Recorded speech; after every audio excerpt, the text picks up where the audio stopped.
The Isle of Man Tourist Trophy is, without a doubt, the most dangerous road race in the world. Every year, riders risk and sadly often lose their lives on this unforgiving 38-mile course filled with high-speed straights, narrow villages and twisty country roads. Have a crash and there's no gravel trap or tyre wall to protect you. If you've ever wondered what possesses these fearless riders to race down narrow country roads at 200 miles an hour, I highly recommend watching the documentaries TT Closer to the Edge starring Guy Martin and Road, which chronicles the story of the legendary Dunlop racing family. This year, the 2020 Tourist Trophy was cancelled due to the pandemic. Thankfully, however, you can still experience it virtually in Isle of Man TT Ride on the Edge 2, which is out for PS4, Xbox One, PC and Nintendo Switch. The game came out a few months ago now, but I feel like it fell under a lot of people's radar. The Snaefal Mountain Course is surprisingly underrepresented in video games.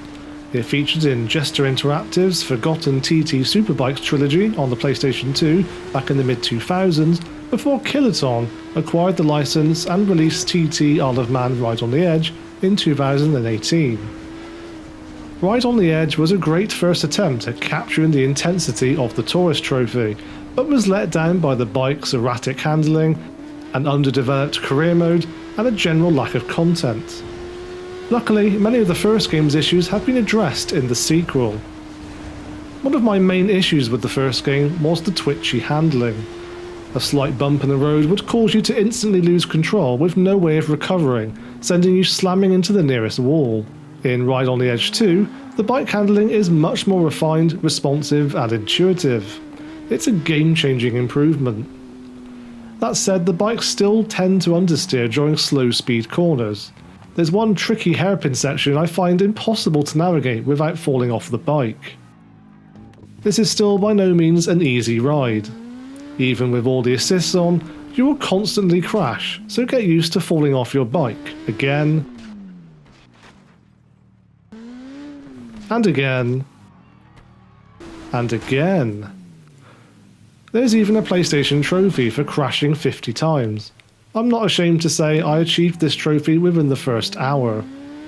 Navigating the narrow roads at insane speed is both terrifying and thrilling, intensified by the sound of the wind as the scenery rushes past you.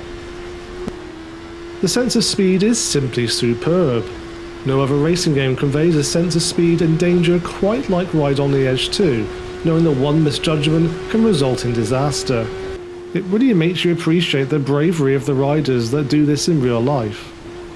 There's no in-game music either, but this only increases the immersion. Like the first game, the highlight of Ride on the Edge 2 is the main track. Kiloton has done an outstanding job recreating the TT Mountain Course. Every road sign, building and landmark is recreated with astonishing accuracy. At one point, I rode past a pub called The Raven.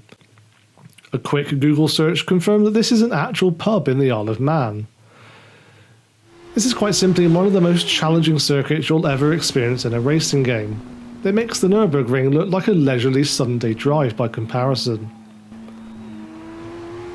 Graphically, the mountain course is superbly detailed, and the sequel adds some subtle improvements, such as more realistic lighting and variable times of day and weather.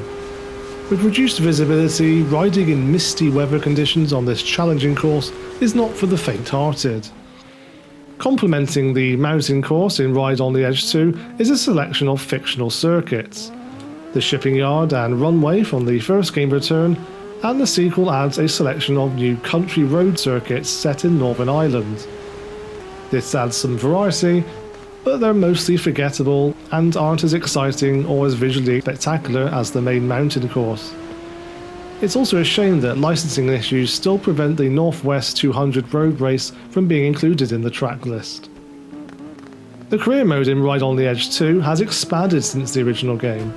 You start out as a rookie rider trying to get a place in the Tourist Trophy, but you really have to earn it. A calendar gives you a choice of easy, medium and hard events to enter, so the game caters to different skill levels. Perform well and you'll earn a signature. 6 signatures are required before you can tackle the Tourist Trophy, so there's a great sense of progression here. Earning reputation points also unlocks new perks that can give you an advantage, from improved brakes to slower opponents and faster pit stops. These perks can detract from the game's realism, but it's still a more engaging experience than the first game's lackluster career mode. Outside of the career, a new free roam mode allows you to take your bike for a spin on the open road, in a new open world set in the Irish countryside, where you can complete challenges such as speed traps and time sections. It's a fun distraction, but don't expect it to rival Forza Horizon 4, and the environment also feels lifeless with no traffic.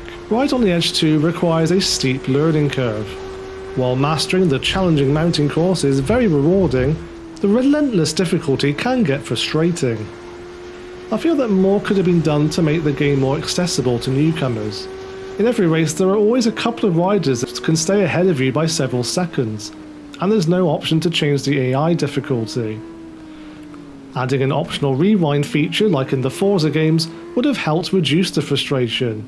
Making a mistake close to the finish line after an hour-long race just isn't fun. Kiloton is going from strength to strength right now. The French studio has done an excellent job evolving the WRC Rally series over the years. We've got WRC 9 to look forward to, and I can't wait to see what they do with the Test Drive Unlimited series with the upcoming release of Solar Crown. It's really hard to believe this is the same developer that gave us Motorcycle Club a few years ago, which is considered as one of the worst racing games of this generation. By contrast, Ride on the Edge 2 is one of the best bike games of this generation. With its vastly improved handling, expanded career mode, and incredible recreation of the iconic Isle of Man Mountain Course, Ride on the Edge 2 does the Isle of Man TT justice in a racing game. Its steep learning curve won't appeal to everyone, but this is one of the most challenging and exhilarating racing games I've played in a long time. Those are my thoughts on TT Isle of Man Ride on the Edge 2. If you enjoyed the video, don't forget to leave a like and subscribe for more racing gaming content. Thanks for watching, and I'll see you again next time.